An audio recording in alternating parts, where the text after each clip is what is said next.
T'auras beau régler ton zoom, t'auras beau régler ton hypergonore, t'auras beau changer de lentille, t'auras beau changer d'objectif, ta pellicule est foutue. Mais ça... Eh ben, c'est l'émulsion qui est foutue. Il n'y a plus rien. Après, ça devient un morceau de pellicule, il n'y a plus rien dedans, quoi. Et puis, elle est cornée. J'ai entendu parler de ça sur le tard. Parce que quand j'étais projectionniste, pourtant j'ai fait ça pendant une paire d'années, dans les années 65, 66, 67, avant que j'aille à l'armée, on ne parlait pas de vinaigre. Pourquoi? Parce que je pense que l'époque, les copies étaient plus saines que celles qu'ils ont faites après, j'en sais rien. Je crois que c'était chez Barbier, donc chez notre fournisseur de films. Il a parlé du vinaigre. Il ne m'a pas parlé de syndrome de vinaigre, il m'a parlé il y a du vinaigre. Alors moi, j'ai foutu de ma gueule, le con, là. Du vinaigre. Le syndrome du vinaigre.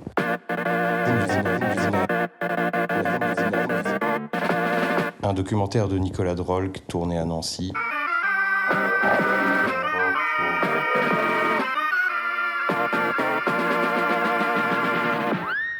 Avec Roland Maire, collectionneur de films, et Noff, réparateur d'amplis à lampe, de pédales d'effet, de mobylettes et de projecteurs 16 mm. Ben, le syndrome du vinaigre, c'est-à-dire que c'est la pellicule en elle-même qui se détériore toute seule. Pourquoi? On ne sait pas. Sous quel facteur, sous quel acte. C'est les composants chimiques qu'il y avait dans la pellicule. Ne me demande pas ce que c'est. Et ça dégage une odeur qui ressemble beaucoup à l'odeur du vinaigre. C'est pour ça que je la sens. D'ailleurs, le Mathieu le sait. Quand il me dit Roland, tu viens humer. Je dis oui, je viens humer. Et bon, j'ai plus de 35 pratiquement, c'est toi qui l'as. Hein, puis même... Enfin, c'est toi qui l'as, t'as des vomis chez toi, puis t'en as au cinéma, là-bas. Mais avant, fois deux, tu sens. Alors, effectivement, si, oui, l'addiction, oui, ça peut être dans ce sens-là, oui, ça peut être de l'addiction. Il y en a qui sniffent, comme je t'ai dit, la cocaïne. Moi, je sniffe, mais pas... Mais pour sentir vraiment, effectivement, si la copie, elle sent le vinaigre, il faut aussi que tu l'approches pas. Enfin, des fois, quand c'est bien pris, tu peux même te sentir à travers la boîte. Et alors, est-ce que c'est vrai que toi, en tant que collectionneur de films, tu mets jamais de vinaigre dans ta... Ah bah bien sûr que non. Dans ta vinaigrette? Non, jamais. Médiavision, 79 Champs-Élysées, 720 0 0 0 1.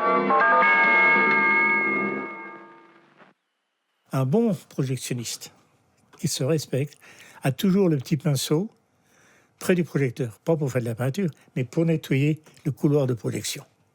Très important. Et ça, personnellement, mais maintenant, il n'est plus là pour lire. Mais quand il venait ici,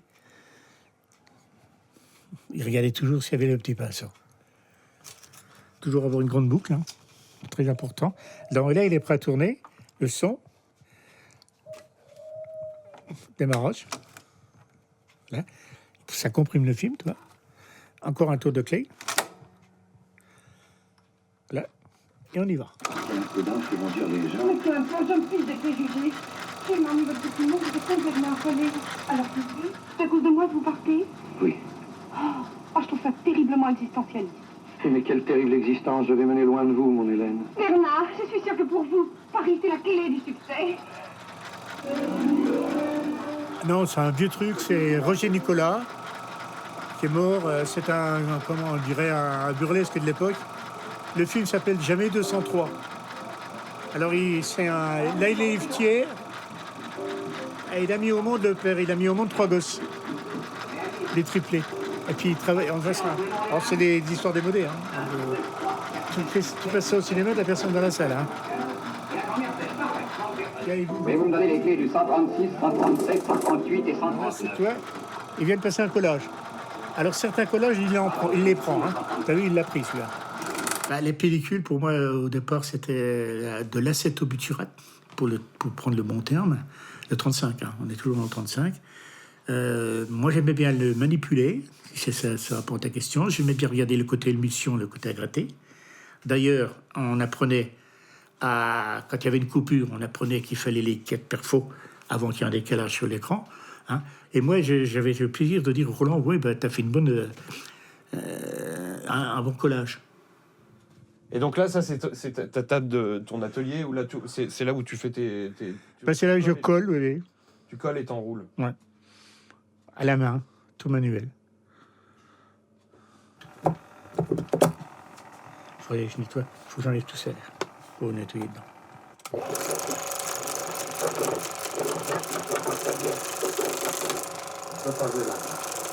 C'est sûr que nous, avec nos projecteurs, on a l'impression d'habiter au temps des hommes préhistoriques. Quand tu vois un projecteur numérique, avec l'image qu'ils te donnent aujourd'hui, avec leur putain de petite cassette de merde, excuse-moi, ça m'énerve. Et puis, notre 35, il te donne quelque chose de bon, de fort, de chaud, d'odeur d'huile que tu n'as pas sur le numérique. C'est une bobine dépareillée aussi. C'est une bobine dépareillée, c'est bourreau d'enfant. Avec rien. C'est con, j'ai pas le film complet, j'ai que la bobine là. J'ai commencé, enfin, on va dire le début de mon amour du cinéma a commencé à l'école préparatoire, c'est-à-dire, donc à 6 ans. Hein? Et un après-midi, on était emmenés, donc les maîtres de l'époque, parce qu'à ASC, l'école était là et le cinéma, il était au bout de la rue, quoi. Le Stella, c'était le nom du cinéma qui appartenait au curé. Hein, tu sais bien que les cinémas engendrés par la prêtrise avaient tous des noms latins qui présentent. Ah, ça faisait bien. Tu avais le luxe, qui veut dire la lumière, le rex, le roi, le Stella, l'étoile. Donc à SS, c'était le Stella. Hein. Et on nous avait projeté de Alphonse Daudet, Les Lettres de Montmoulin. Et il y a un sketch, ou plutôt une petite historiette dedans, où c'est un curé, avant le repas de Noël. Il doit dire 3 messes. Avant, on va décasser la croûte.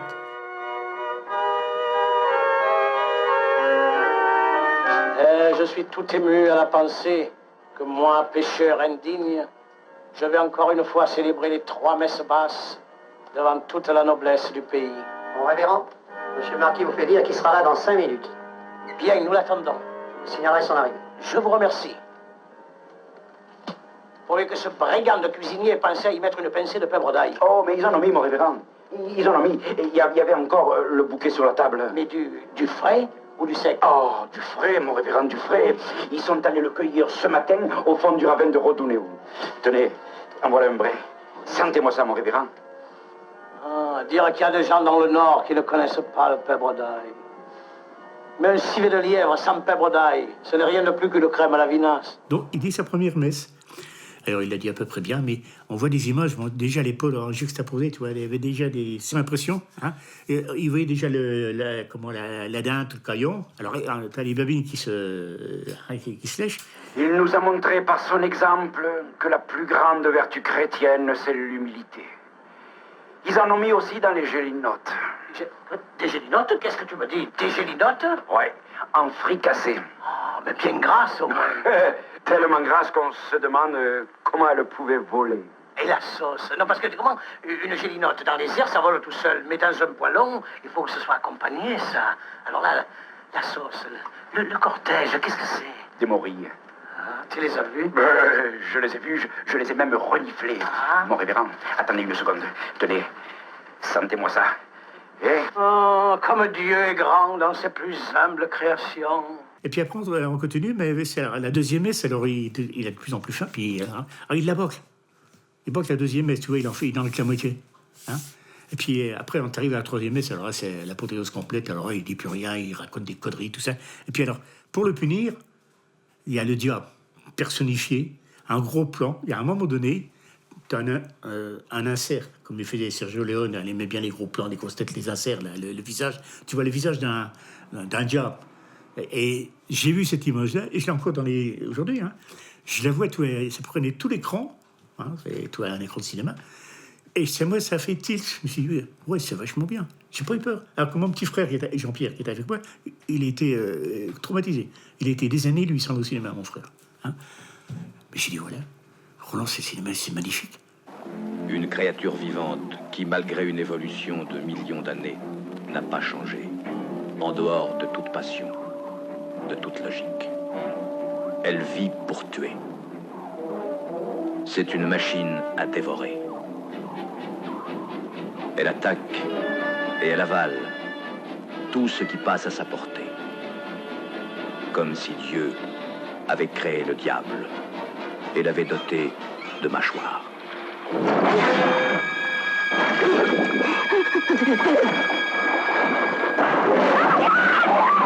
aucun des 3 films n'a été vu en salle, pas moi.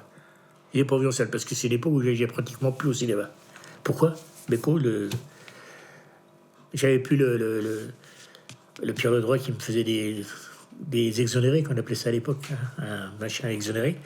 Donc, j'allais pas beaucoup au cinéma, je voyais les films. Ces films-là, Les Dents de la Mer, le premier, c'est le meilleur. On va pas parler des autres, c'est des nanars. Enfin, pour moi, hein. Attention, j'engage que moi. Hein. J'ai vu donc les Dents de la Mer avec comment il s'appelait l'acteur, enfin bref, en VHS. Je crois que c'est en VHS. Les cassettes inusables à la vie. Tu avais des 240, des 180, des 195. Tu avais d'une débilité incroyable. Des 120, des 180. Tu avais les magnétoscopes qui enregistraient en grande vitesse. LP en petite vitesse. C'était compressé. Tu mettais 4 films au lieu de 2. Il nous faudrait un plus gros bateau. Tu les regardais jamais. Tu les empilais comme des bouquins. Ça, c'est à 6 mètres. 7 mètres, l'animal. 3 tonnes bien pesées. Vite, il vient droit sur nous, le foutez par la mer. Ça m'a plu, mais j'ai peut-être pas eu l'impact que j'aurais peut-être eu au cinéma, dire enthousiasimé, ou complètement apeuré, ou horrifié.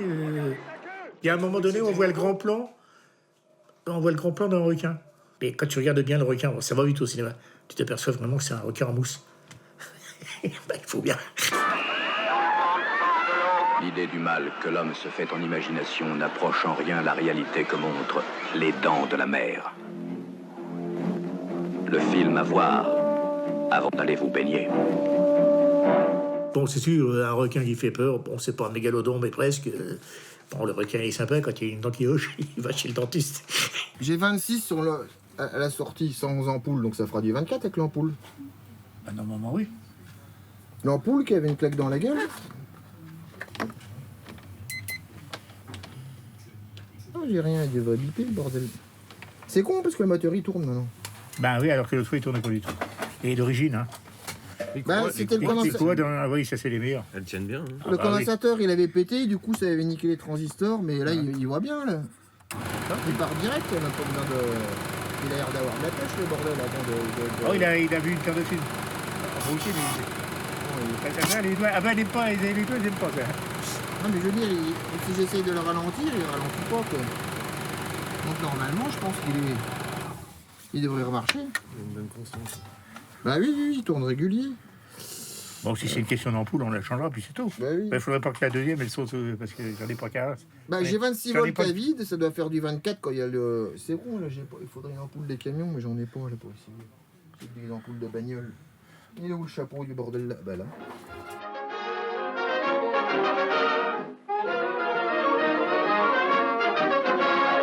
Et pan, toujours dans le mille, avec Balzac 0001. Jean Mineur, publicité, 79 Champs-Élysées, Paris. Quand j'étais gosse, toujours pareil, mon père, il a un jour, un dimanche soir, mon père, il m'emmène au cinéma. C'était mon père. Et puis, on arrive. Ah, c'est le Roger. Roger, c'est le prénom de mon père. Ça va, toi, t'as le gamin, donc Roland, oui. Ah ben, alors, mon père qui dit à Georges, donc Georges, c'est le fameux gars qui m'emmène aussi au cinéma. Ah, mais il y a le gamin qui voudrait voir la salle de projection. T'avais encore jamais vu. J'avais jamais vu. Je monte à essai, donc, pas l'extérieur, je monte une passerelle en ferraille, les escaliers en ferraille. J'arrive, je vois 2 énormes projecteurs, dont des nationales, en 35, c'est la première fois de ma vie que j'en voyais, l'un à côté de l'autre. Pour moi, j'étais petit, c'était immense. J'ai vu ça. Et le gars qui était là à l'époque, il avait une trentaine d'années, que je ne connaissais pas. Alors, gamin, tu veux voir comment ça fonctionne? Bah, j'ai dit oui, je serais bien content. Bah, il me dit, regarde bien. Il me dit, alors, il m'avait monté sur un petit escabeau pour que je sois à la hauteur. Alors, il me dit, toi, on cherche comme ça. Alors, c'est là que j'ai vu, il me dit, bon, voilà, t'as une bobine en haut. Alors, ça, c'est une bobine débitrice, qu'il me dit. Alors, il me dit, tu vois, c'est une roue. Il y a 600 mètres de pellicule, quand même, dessus. Alors, il me dit, tu vois, je vais charger. Alors, il charge. Je regardais, moi. Il cherche le projecteur, il passe dans le couloir de projection. Il me dit, toi, ça, c'est le couloir de projection. Ça, c'est une croix de Malte. Ça, c'est l'objectif. Ça, c'est l'obturateur. Ça, c'est l'hypergonard ou l'anamorphoseur, comme tu veux. Alors, il me dit, ça passe. Et puis après, toi, tu as des galets d'impression. Ça, tout ça. Voilà. Puis alors, maintenant, là, toi, tu as le sabot qui te donne le son. Elle me dit, le son, alors c'est du son optique. Alors, ta bobine est passée là, tu vois l'image. Alors, imagine-toi qu'il me dit, gamin, il monte un bout de la pellicule. Il en avait un bout. Tu vois, tu as plusieurs fois la tête d'une bonne femme ou d'un bonhomme. Il me dit, tu vois combien d'images? Ben, je dis, je sais pas, mais il me dit, combien tu dois en trouver à peu près 24. Et il me dit, oui, ça fera 1 seconde sur l'écran, t'en verras qu'une. L'un est venu pour la sauver. J'ai traversé le temps pour toi, Sarah. L'autre pour la supprimer. Un film autre que ceux que vous avez vus jusqu'à présent. Arnold Schwarzenegger est le Terminator.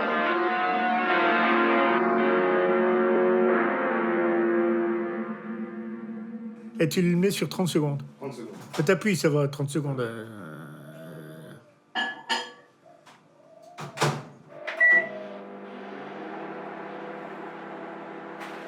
Ah, c'est le casino. Alors là, le casino, il se trouvait rue Saint-Georges, pas loin de la cathédrale.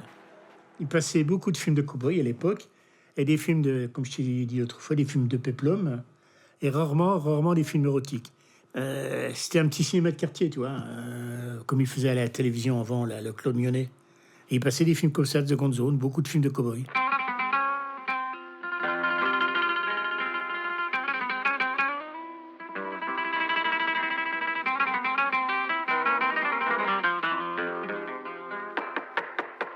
Alors le Colisée, lui, il était rue Saint-Jean. C'est là que j'ai été voir avec mon ex-femme à l'époque, j'ai été voir Les Grandes Gueules. Saludos, amigo, amico, mico. Mico, mico, parsi, mico, parla, la deliziosa setture de bon chocolat.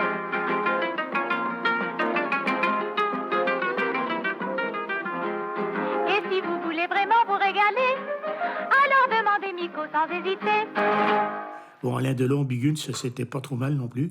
C'est de l'époque aussi, hein, Big Guns. Donc là, ils avaient... Tout ça, c'est des vieux cinémas qui n'existent plus, malheureusement. Hein? Putain.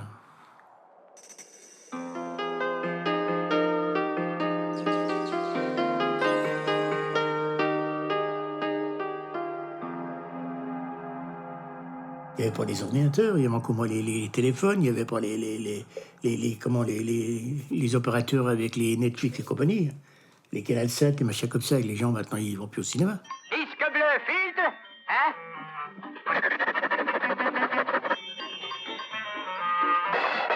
Gros fumeur, disque bleu, filtre. Alors le pâté, donc le fameux pâté que tu connais, il existe toujours, le pâté qui s'appelait UGC, et maintenant il s'appelle Caméo. Pour ceux qui fument beaucoup, disque bleu, filtre. Alors le fameux Caméo, rue de la Commanderie, voilà. Donc c'est le cinéma ARSR, tu vois. Bon, j'y ai été pas souvent, c'était du cinéma ARSR. Parce que la VO, moi j'aime pas, j'aime bien la VF, même en filmant ça, j'aime bien. Je suis peut-être pas un vrai cinéphile, mais moi j'aime pas les films en VO, excuse-moi, je peux pas. Tu vas me dire, alors l'impact, alors les gens ils sont bien, ah l'impact est mieux quand t'es en VO. Si comme toi tu connais l'anglais, c'est bien, mais moi qui connais pas l'anglais. Now, Stephen King and John Carpenter, the two great masters of terror, have teamed up to take you for a ride. I knew a guy had a car like that once. He killed himself in it.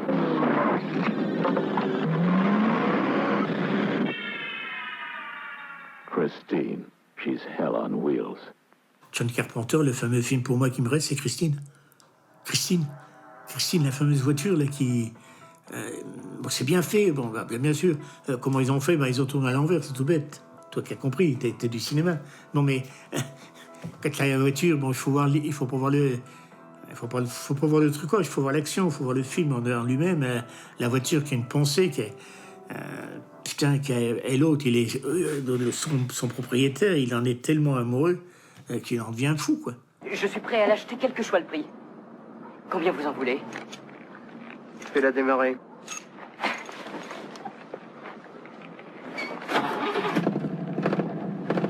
Elle s'appelle Christine. J'adore ce nom.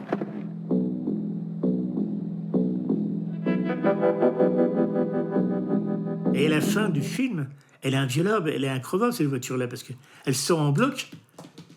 Elle sort en bloc, mais elle est prête à revivre. Comment t'as fait pour réparer cette bagnole?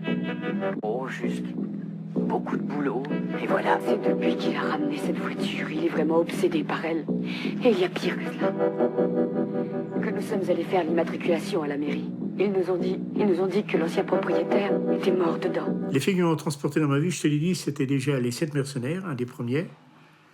Il était une fois dans l'Ouest.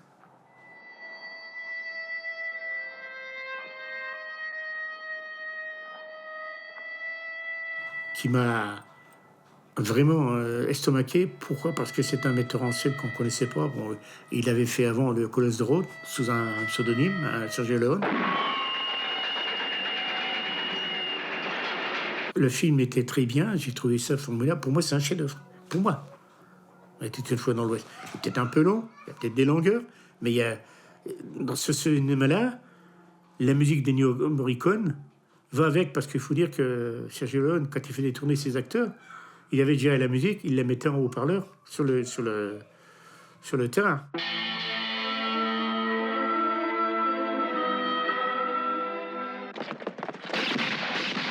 Je suis resté un enfant. Je suis resté un enfant dans le sens que moi, le cinéma, je te l'ai dit, c'est un 7e art, c'est quelque chose qu'on voit sur un grand écran, une image animée, hein, bien sûr, avec le son, quelque chose qui est virtuel, qui n'est pas dans la vie réelle.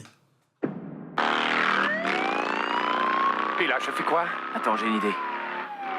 Tu roules. Plein gaz!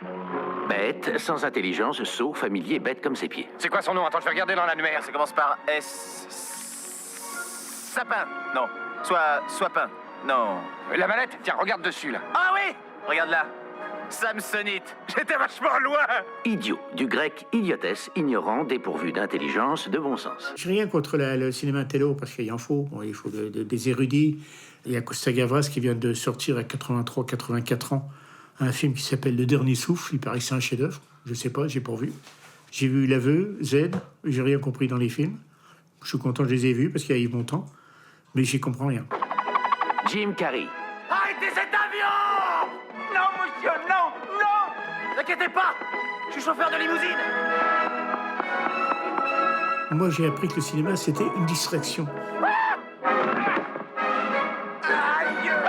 Parce que, justement, c'était du cinéma. Alors qu'aujourd'hui, il faudrait que, dans la réalité, ça se passe exactement comme dans le cinéma. Ou comme dans le cinéma, plutôt, ça se passe comme dans la réalité. Ils veulent absolument que sur dimanche, ça soit comme dans la vie. Non, non, non et non. Moi, je suis Dino. Carte. Carte. 9 à la banque. Et encore 4. une plaque de 1000. J'admire votre courage, mademoiselle... Trench. Sylvia Trench. Et j'admire votre chance. Monsieur... Bond. James Bond.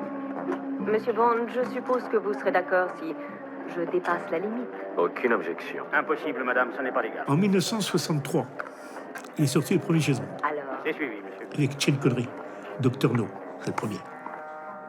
C'était nouveau. Ils l'ont sorti au Rio, à Nancy, en 1965. Parce qu'il était d'abord passé à Paris avant, forcément. Et pour nous, qui sortions des films d'Hercule, enfin de Péplum, des films de cow-boy, James Bond à l'époque, en 65, mais c'était formidable. Je veux dire, mais moi, j'étais en extase. Mais oui, mais c'était du cinéma. À l'époque, on sait très bien que ça n'existe pas, tout ça. On sait très bien. Mais ça fait rien. Moi, je voyais avec mes yeux d'enfant. Je voyais avec mes yeux de cinéma, avec mes yeux de au cinéma, pour me changer les idées, pour me distraire. Je sais très bien que ça n'existait pas dans la vie. Je suis pas fou à ce point-là. Vous êtes très fort, monsieur Bond. Mais vous luttez contre plus fort que vous. Tuez-moi, vous finirez comme Strangways. Vous l'avez tué? On l'a tué, et peu importe qui. Vous travaillez pour qui, professeur? Peu importe que vous le sachiez, vous ne profiterez pas de ce renseignement. Je travaille pour... C'est un Smith et Wesson. Et vous n'aviez que 6 coups. Ils veulent absolument du film intello, comme tu dis, mais alors forcément, ils dénigrent nos films. Je suis pas d'accord. Pour eux, c'est toute la merde. Quand tu regardes là, un petit peu, bon, je prends Télé 7 jours, on fout Télé 2 semaines, tu vois, à décevoir. Tu sais, ils mettent un astérix, je ne sais pas si c'est à regarder, c'est des points de repère. Mais bien souvent, ils marquent que c'est pas beau, puis en fin de compte, c'est pas mal. Tu parlais de Speed, le fameux Speed là, que j'aime bien, avec le Keanu Reeves, c'est celui-là, l'autobus, là. Moi, je trouve ça formidable. Il peut frapper n'importe où. n'importe quand. Si notre invité surprise veut bien se montrer. Pourquoi ne me prennent-ils pas au sérieux? Ils croient peut-être que je fais ça pour me marrer. Pour l'inspecteur Jack Craven de la police de Los Angeles. Ah, et pourquoi j'ai choisi ce métier? Parce qu'à ce rythme, dans 30 ans, t'auras une retraite minable et une saloperie de montre en or. Génial. Le jeu a commencé. Tout à fait captivant, Jack. On a eu drôlement chaud, hein? Quand quelqu'un a lancé à la ville de Los Angeles son défi ultime. Question-réponse, champion. Une bombe à bord d'un bus. S'il atteint la vitesse de 80 km/h, la bombe est armée.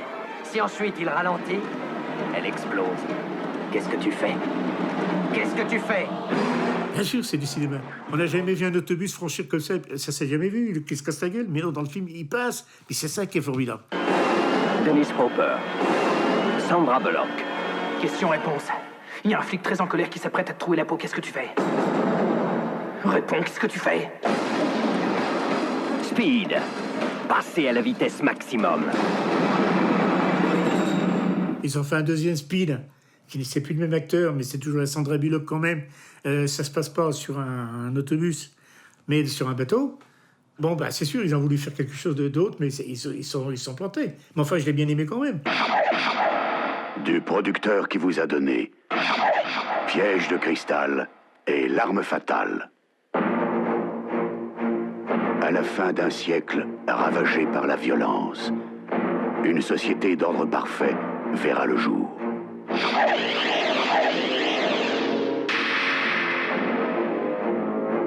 Les criminels seront congelés et reprogrammés dans des prisons cryogéniques. Toute agression ou tout comportement déviant sera éliminé. Je vais m'éclater, je vais tout bousiller. Ouais. Sylvester Stallone, Wesley Snipes, Demolition Man.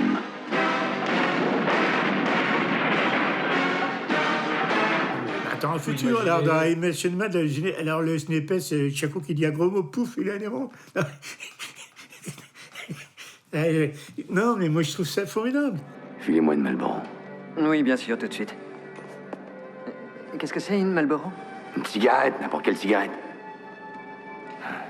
Fumer vous fait du mal. Il a été estimé que tout ce qui nous fait du mal est mauvais.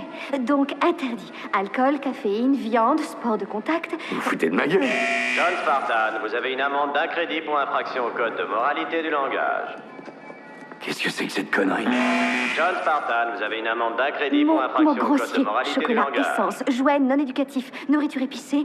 L'avortement aussi est interdit, de même que la grossesse si vous n'avez pas d'autorisation. Tous ces films-là, je les ai aimés dans le sens que, bon, tu prends les Bidas sans folie, tu prends les Charlots, donc tous ces films-là qui ont une époque et tout.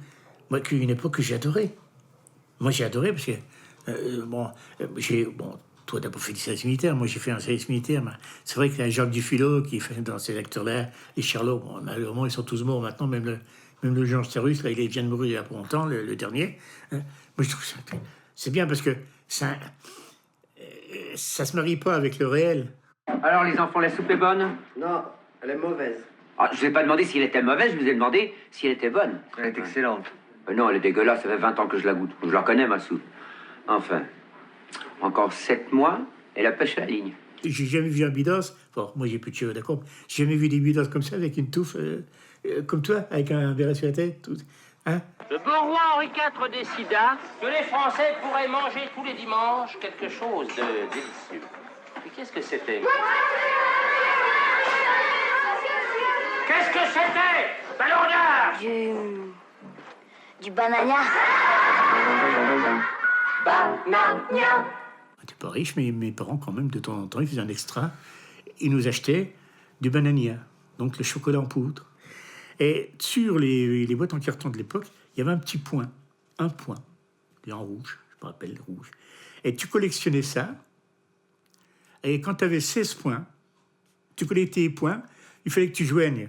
Que tu n'es pas en joigne des timbres poste pour l'envoi. Hein. T'envoyais ça donc à la Société Banania, je ne sais où, à Billancourt ou à Paris, enfin bref. Et tu attendais ton petit projecteur qui arrivait 3 semaines après. Un jour, je rentre de l'école, avec mon frangin, ma mère. Sur une grande feuille brune, Banania. C'était le cinéma qui est arrivé. Enfin, le carton. Mais écoute, tu m'aurais donné la lune, je te jure. Alors c'était à midi, mais il a fallu aller à l'école tout l'après-midi. Pendant tout l'après-midi, j'ai pensé qu'à ça. Je suis rentré à 4h30, on avait l'habitude de goûter. Alors on avait un bout de pain, un bout de chocolat, à coquet, parce que le chocolat au lait, c'était pas donné. Puis bon, le café, non. Puis j'ai dit à ma mère, t'as des devoirs? Non, maman, il n'y avait pas de devoirs, parce qu'on ne les donnait pas. Bon, bah tu peux ouvrir. Alors, on déballe, avec mon frangin, on déballe le carton. Oh là là, le cinéma bananière. Oh, putain, ouais. Alors dedans, t'avais, bien sûr, l'appareil, un petit film. D'ailleurs, j'ai encore des... Je te montrerai ce que c'est des... Je les ai préparés pour te les montrer. Les bandes annonces, les bobines de film, je ne sais pas comment on appelle ça. Tu sais, c'est tout. Mais alors, le pire, c'est que ça fonctionnait donc avec une lampe de poche. Mais les fameuses lampes de poche, pas comme on fait maintenant, la pile plate. La pile, la vendeur où il y avait deux, il y avait vendeur et puis le plancher. Mazda, j'ai pu en faire. Ouais. Mais il fallait que ça soit le père qui autorise, parce que toi, tu n'avais pas une lampe de poche comme ça. C'était un instrument de luxe. Hein. Parce que ça coûtait cher. Enfin bref, c'était la lampe de poche du père pour qu'il serve de lampe pour aller au livre. Alors nous, on s'en servait pour lampe de projection. Alors, avec les copains, donc on avait Michel, Jean-Pierre et Gérard. Moi, on était tous les quatre, des deux fils de la famille qui habite en face de chez mes parents. Enfin, on était pareil. Hein. On a fait le cinéma, alors on a fait un après-midi. On avait, dans une cave, que les parents avaient, c'était une ancienne ferme, on avait demandé un drap à la mère, un vieux drap qu'on avait mis comme ça, tu sais, avec des pointes. On a préparé le projecteur, ça a duré quoi, 2 heures pour 5 minutes de projection. Je sais pas comment expliquer ça, moi j'étais en extase. Je ne veux pas croire qu'il n'y ait pas dans l'univers quelque chose de mieux que nos bipèdes humains. Je veux trouver. C'est Charlton Heston qui parle. Envoie un dernier message. Dis à la Terre que nous avons atteint notre but.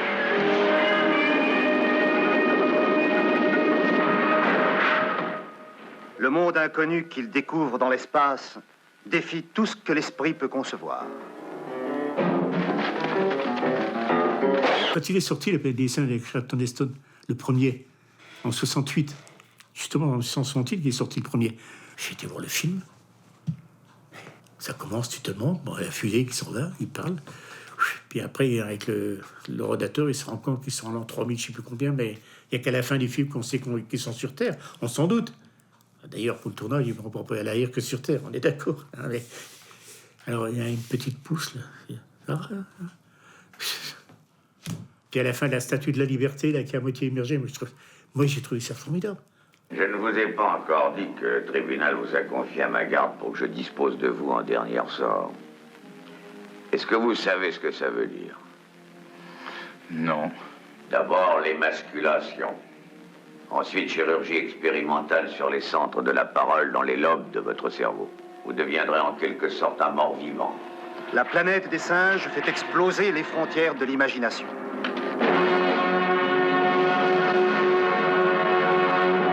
Alors, quand j'ai connu ma femme, donc la Ghislaine, et je l'ai emmenée la première fois donc, dans mon appartement. Puis je lui ai dit, tu sais, chérie, moi, une chose que j'aime bien, il n'y a pas les femmes, ma passion, c'est pas le bistrot, c'est pas les voitures, c'est pas le foot, c'est le cinéma. Oh, c'est la fille qui m'empêcherait de faire du cinéma, et encore pas né. Hein. Alors, quand on est monté, parce que j'étais au 4e, quand on est monté, j'ai vu qu'elle a marqué un temps d'arrêt, parce qu'elle ne s'attendait pas à ça. Hein. Et encore, il n'y avait pas le 35, il n'y avait que du 16. Plus du Super 8, enfin bref, et du cinéma. À quel moment tu as commencé à collectionner du 35? En rencontrant un dénommé Melnotte, qui s'appelait Claude Melnotte, et Pierre Ledroit, qui lui, Pierre Ledroit, était le patron du cinéma, le Cinéparc. C'est comme ça que j'ai commencé à faire du 35. Parce que j'avais été chez le père Barbier une fois comme ça, et il m'avait parlé de Melnotte. Ou Melnotte m'avait parlé de Barbier, enfin un des deux. Alors moi j'avais été, Barbier. Là, il vendait que du 16, le Barbier. Il ne me parlait pas de 35. Et puis un jour, le Melnotte, il me dit, il vend du 35. Ah, je dis, oui, mais il faudrait peut-être que j'ai un projecteur 35. Et j'ai quand même trouvé un projecteur par le Cordier, Jean-Jacques Cordier, à Essay-les-Nancy. Lui, c'était le collectionneur d'affiches. Et donc, c'est lui qui m'avait fait avoir celui que tu as maintenant. Il vient de Crous. Avoir du 35 mm à la maison, c'était pas c'est le mot pas commun, c'était pas normal.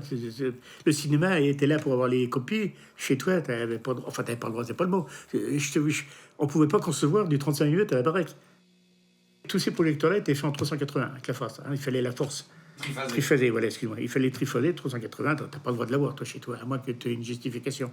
Donc, le Pierre Ledroit, qui lui était projectionniste, il m'a dit, écoute, Roland, on va transformer le projecteur, on va le faire en 220 pour que tu puisses le faire marcher chez toi. Alors, il connaissait quelqu'un à côté de Baccarat. Et c'est un mec de Baccarat qui lui a fait. Et il me l'a installé. C'est le Pierre qui me l'a installé. Et là, on a commencé à dire, bon, oui, le 35, c'est quand même pas mal. Puis après, il y a eu des foires de cinéma. Mais qui se passaient, ça n'existe plus maintenant, il y avait des foires de cinéma qui se passaient en Belgique et au Luxembourg. Et on y allait tout le temps. Étant donné que c'était réservé aux amateurs, on n'avait pas le droit d'avoir du 35. Mais il y en avait sous la table, au sens propre du mot. Toi, j'ai une copie pour toi, c'est du 35, mais c'était interdit. Rentrer dans ce domaine-là, j'avais l'impression de rentrer dans un monde spécial, effectivement, le dealer un monde dont il y avait les dealers et puis les acheteurs, les drogués, quoi, si tu préfères. Et on faisait partie, nous, des drogués. Ou t'achètes des carreaux, tu t'achètes une copie, mais t'achètes pas les deux, quoi. Splendide! Je pense qu'il y avait des avoirs, enfin, des arrangements entre le destructeur, ils appelaient ça destructeur de copies. Donc, Barbier était destructeur de copies. Donc, il achetait à je sais pas moi, à la CNC, je sais pas, il achetait, mettons, le film était fini, qu'est-ce que tu veux qu'ils en fassent? Détruire. Détruire des milliers de copies, alors, bon, il y a des destructeurs qui avaient dit, non, moi, je peux, je vous achète. Ah, ils les achetaient, hein. Ils vendaient pas, ils donnaient pas les copies. Ils les achetaient à prix, bon, ça devait marcher au kilo, à la tonne, j'en sais rien. Et puis, ils ramenaient ça. Alors, il y avait un poids lourd, un 38 tonnes, qui partait de Paris, je ne sais où, Argenteuil ou Gentilly, là-bas où c'est qu'il y avait le cinéma, enfin, dans les studios. Il reprenait, et il arrivait chez le père Barbier. Alors, mon père Barbier, qui était un filou de premier ordre, pour détruire, alors il détruisait, mettons, s'il recevait 800 copies, il en faisait détruire, pas Strasbourg, c'était Strasbourg qui détruisait. Il en donnait 600, mettons 700, et les 100 qui restaient, il se les gardait pour lui. Pas pour lui, entre guillemets.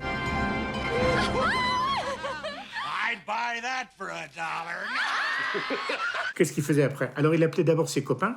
Il avait beaucoup de copains friqués, hein, les gens de Paris. Et en dernier, il lui restait les ragontons. Et les ragontons, c'était pour nous. On était des petits payeurs, on n'avait pas les moyens de contre Paris. Alors nous, forcément, les riches, comme ils étaient plus riches, ils passaient avant nous, donc forcément, ils prenaient le meilleur. Hein, ils prenaient le meilleur. Nous, on se retrouvait des fois avec des copies Rodriguez au Pays des Merguez, tu vois le style.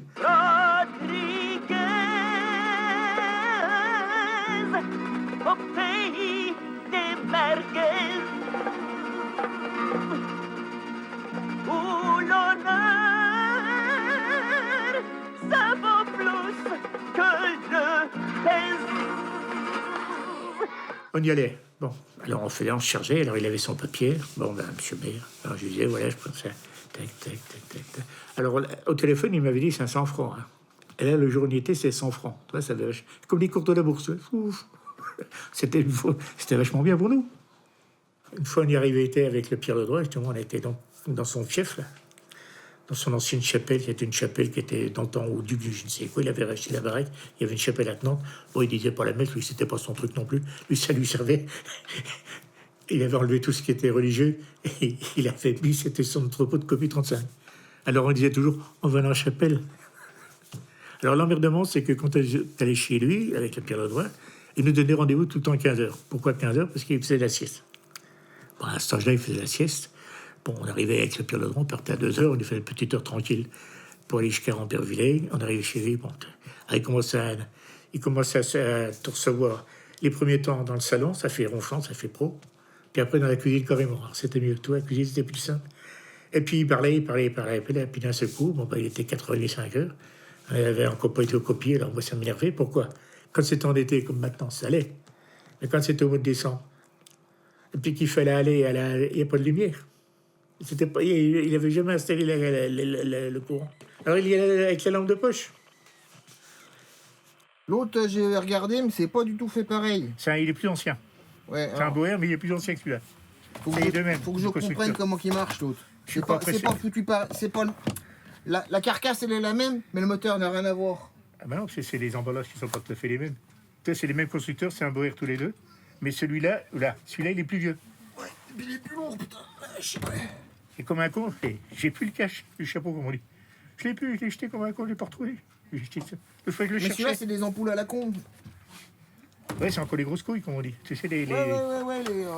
Comme il y avait sur les debris. Hop.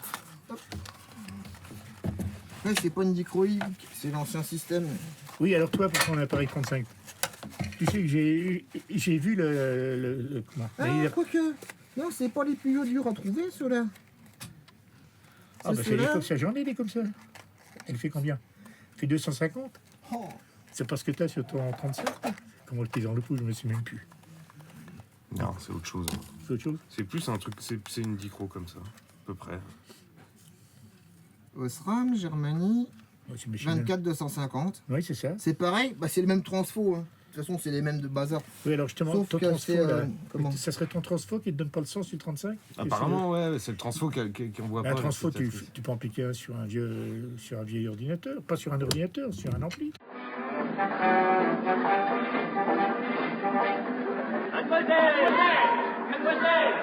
Bonbon caramel, Esquimau chocolat. Bonbon caramel, Esquimau chocolat. Dans la bobine 40, pourquoi? Oui, dans la bobine 40, tu vas trouver agent trouble. Alors, t'as les bobines sont marquées de 1 à 200, je crois. Agent trouble, tu vois 2 fois. Pourquoi 2 fois? Parce que facture 34. Ah là, ça suit, là. D'accord, là, ça suit. Oui, alors donc, tu trouves la bobine agent trouble, tu vas la trouver dans la bobine 40 et dans la bobine 65. C'est le grand frisson. Il n'y a rien qui s'en rapproche. Même pas le sexe. On ne bouge plus! Nous sommes les anciens présidents. L'engagement total. T'es sur le fil entre la vie et la mort. Je mettais le bon d'annonce. Je le mettais déjà sur une bobine. Quand ça allait pas, il fallait le mettre, des fois il n'était pas en bobine. Il fallait le mettre à la main ou avec un petit bobineau en plastique. Tu le mettais de l'envers à l'endroit, tu le mettais en droite, tu passais ta bobine, tac. Tu le faisais en bobine débitrice. J'avais une feuille volante, je marquais, premier film, agent trou. Le deuxième, je le prenais au hasard. Après, je prenais un autre et je le collais avec un bout de, des fils électriques, tu sais. Et une fois que la bobine était pleine, j'enlevais la bobine et je remettais sur une autre bobine à un endroit, tout en enlevant les... Oh, c'était un boulot, hein. Tout en enlevant les bandes d'amorce pour coller avec la colleuse 35, coller là, de début à fin, enfin bref, jusqu'à temps sur une bobine complète. Le Watergate, c'était pas moi! C'est pas tragique de mourir pour ce qu'on aime. Si tu veux atteindre le sommet, il faut être disposé à en payer le prix. Est-ce que, en faisant ça, t'avais conscience de faire un travail, même bien que, a priori, juste pour toi, un espèce de boulot d'archiviste oui, un amateur, archiviste personnel. Bah oui, amateur. C'était amateur. Automatiquement. Bon, les films annonces, comment je les avais? Il faut dire que Père Barbier, on en revient toujours au Père Barbier, il en avait toute une, j'allais dire une flopée, comme il disait, une panoplie de bandes annonces qu'il avait reçues de Paris, de toute une, je ne sais plus quelle société qui avait donné ça. Il avait énormément de films annonces, dont il y avait 10 fois le même. Les 10 fois les machins, quoi, d'Avas des Pantins, 10 fois les Yor, Chasseurs du Futur, les... Je le veux vivant!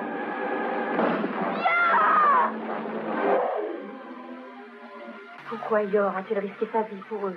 Il a fait la même chose pour nous sauver, tu te rappelles? Quand une femme est en danger, Yor ne peut pas résister. À notre regrettable époux, toi, les chefs-d'œuvre. Les chefs-d'œuvre de l'époque, tu vois. Il est né au pays des kangourous, où un homme, un vrai, marche sur ses 2 pieds, parle avec ses poings, et se sert de sa tête comme il peut. Aïe, merde. Il y en a eu 3, hein, dit. Avec Logan, comment il s'appelait Logan, hein? Paul Logan. Bon, je sais pas ce qu'il est devenu maintenant, parce qu'à part ça, il n'a rien fait d'autre. Hein. Un héros de légende, qui s'apprête à affronter un monde infiniment plus sauvage que la brousse où il règne en maître.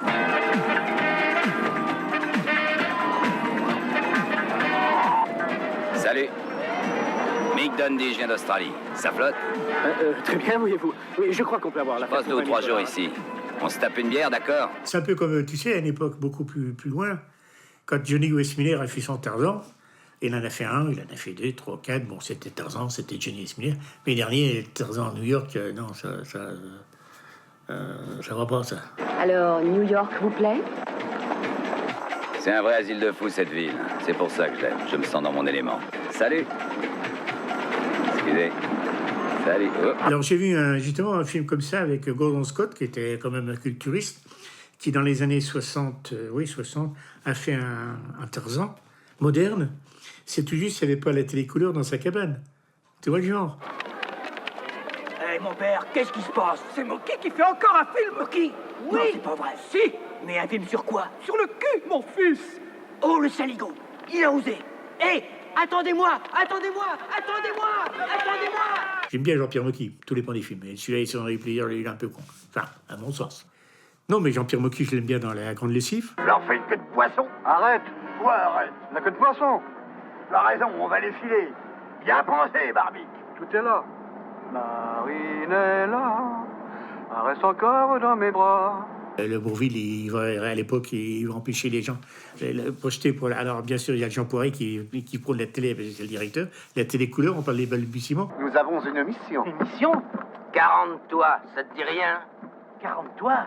À saboter, mais pourquoi ça? Parce que nous avons 40 élèves dans la classe. Ben oui, quand ces 40 élèves n'auront plus la télévision, ils pourront travailler. Je l'aime bien dans Le Drôle de Paroissien. Jean-Pierre Mocky. Le Miraculé. Moi, j'ai bien ces films-là. Bon, personnellement, il n'est plus là, mais d'ailleurs, j'ai discuté avec lui, pas moi spécialement, mais on était ensemble avec le Pierre Edouard. Il était une année à Argenteuil, il y était. Un qui vient de mourir aussi il n'y a pas longtemps, c'est René Château. René Château, c'est celui qui repassait les films en 35 et les mettait en DVD. En VHS à l'époque. Oui.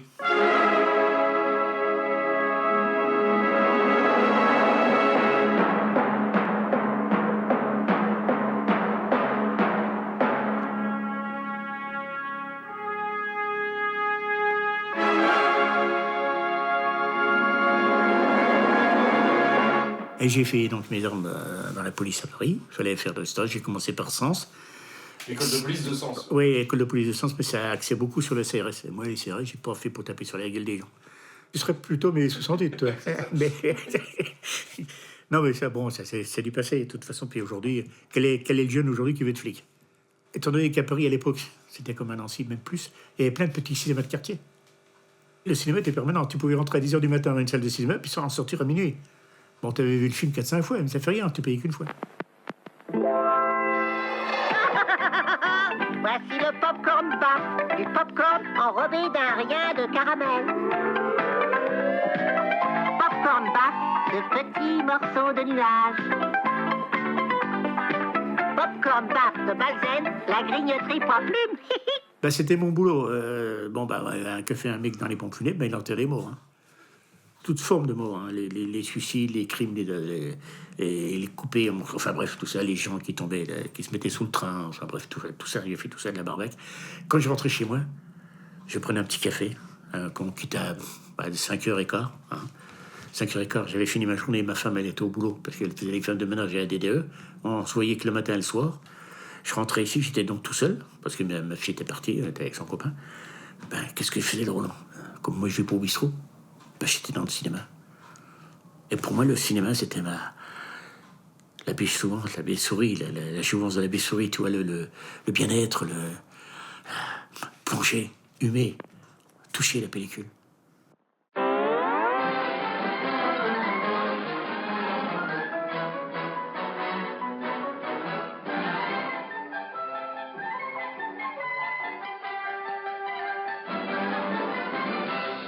Tu sais rembobiner une petite bobine de Super 8, par exemple. C'est tout con, de Super 8. C'est pas lourd. Mais quand tu as 4-5 petites bobineaux l'un au bout de l'autre, ça te fait quand même 60 mètres. 4 x 15, c'est un peu long. Puis comme ça, mais à la main, tu sens s'il y a une collure ou pas. Tu sens les collures. Regarde, ils sont pas faciles. Hein. Faut mettre comme ça, putain. Je le charge, hein. Tu ouvres ton couloir de projection, lui, c'est spécial. En avant. Tu glisses ton film ici, ça tu l'enlèves parce que tu n'en as pas besoin. Donc ça se vient en face. Tu fermes ton couloir. Tu fais gaffe de pas... Voilà, là il est bon, normalement. Hein? Tu reprends ton film, tu le passes au-dessus là. Bien. Il faut avoir des doigts de fée, puis il faut être surtout patient. Avec le cinéma, il ne faut jamais s'énerver. Voilà. Comme ça ici. Là, la piste son, elle est vers le projecteur. Elle est toujours vers le projecteur. Toujours. Voilà. Toi, j'ai suivi le schéma. Hein. Et là, bon, il va à la bobine réceptrice. Ah donc, je vais pas tirer assez de fil. On va avancer un peu. Même si c'est un scotch professionnel, il arrive un moment où il sèche.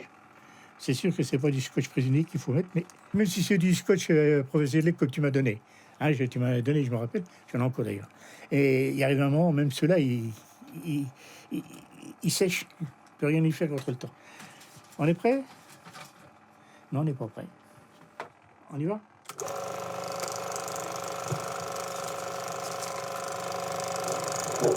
Moi, je t'ai connu là-bas au cinéma. Enfin, je veux dire, chez les l'ancienne cinémathèque. L'ancienne cinémathèque avec le Jean-Pierre Puton. Et moi, le jour-là, je me rappelle être rentré ici. La toute première fois que je t'ai vu, j'ai dit à ma femme, l'assistante, j'ai dit, écoute chérie, je viens du cinéma. Bah, elle le savait, hein. Je suis tombé sur un jeune. Mais tu vas peut-être me croire si tu veux, mais un mec, il est comme moi, il aime le cinéma, mais le cinéma comme moi. Mais j'ai dit, pourtant, c'est pas sa génération. C'est pas ta génération. Mais j'ai dit, il est en extase devant moi parce que je fais du 35 tout. Mais j'ai dit, mais c'est un mec bien. Je te jure que j'ai dit, c'est un mec bien. Je t'ai apprécié. Je t'apprécie toujours, d'ailleurs. Appelle ça un héritage, si tu veux.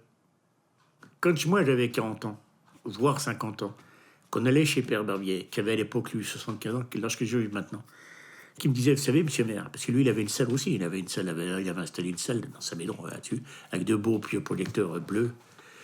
Il me dit, vous savez, quand il faut mettre la bobine 600 mètres, c'est lourd. Moi, avec le Pierre Ledron, on avait quoi, une cinquantaine d'années, on avait sous notre gueule, lui. Ouais, mais il avait raison. Même encore maintenant, quand il faut charger un 16, une bobine de 600 mètres dans 16, j'y arrive quand même. Alors c'est pour ça, je me suis dit, Roland, tu vieillis, comme moi j'ai un fils qui a 50 ans, que le cinéma, lui, il s'en fout. Le petit-fils encore plus, ou encore moins, comme tu veux. Qu'est-ce que ça va devenir, là, une fois que je vais être mort? Tout va partir à la benne. Alors je voulais pas ça. Je voulais pas. C'est bien que je t'ai connu. Je t'aurais pas connu, je sais pas. Mais comme je t'ai connu, une fois que j'ai réfléchi, j'ai dit, après tout, je vais demander... J'ai même dit à Ghislaine, j'ai dit, si je donnais mon projecteur 35 à Nicolas. Bon, ma femme m'a dit, tu fais ce que tu veux, chérie, moi je m'en fous. Ben, j'ai dit, parce que là, un gars, il me plaît, petit jeune là.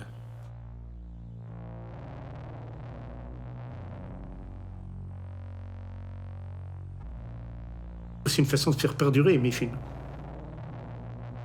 Faire perdurer. Tant qu'ils tiennent. Toi, t'es jeune.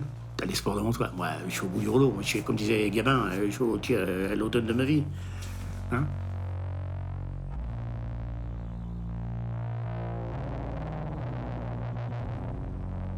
Je t'ai donné le feu vert. T'as le droit aux copies. T'as mon accord. T'en fais ce que tu veux. Une fois que je serai plus là, tu pourras acheter ou tu pourras continuer. Je sais plus, parce que là, t'en auras plus d'autres, parce qu'ils ne le feront plus. Je me demande même encore s'ils font encore du 16.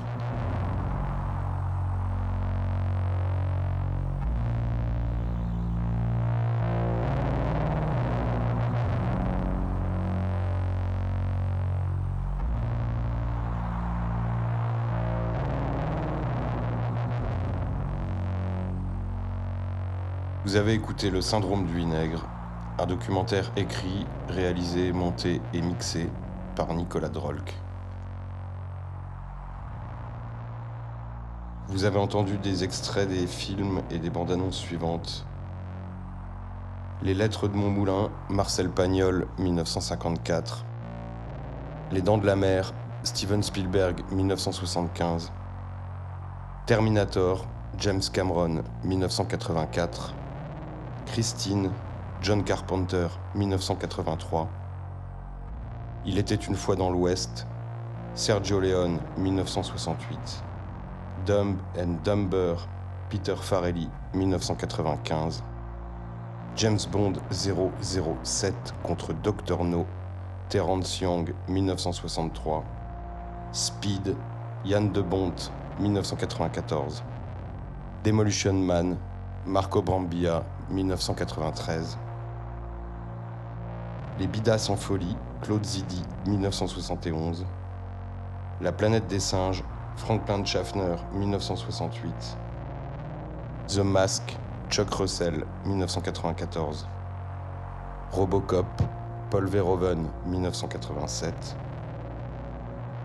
Rodriguez au pays des merguez, Philippe Clair, 1980. Point Break, Extrême Limite, Catherine Bigelow, 1991. Yor, le chasseur du futur, Antonio Margheriti, 1983. Crocodile Dundee, Peter Feynman, 1986. La saison des plaisirs, Jean-Pierre Mocky, 1988. Et La grande lessive, Jean-Pierre Mocky, 1968. Merci à Roland, merci à Noff, à Mathieu Rousseau. Le jingle d'ouverture est de Silent Seed and Yan G et s'appelle 20th Century Fuck. La musique que vous entendez est de S, Seb Joly. Le morceau s'appelle La Veille 2. Merci posthume à lui.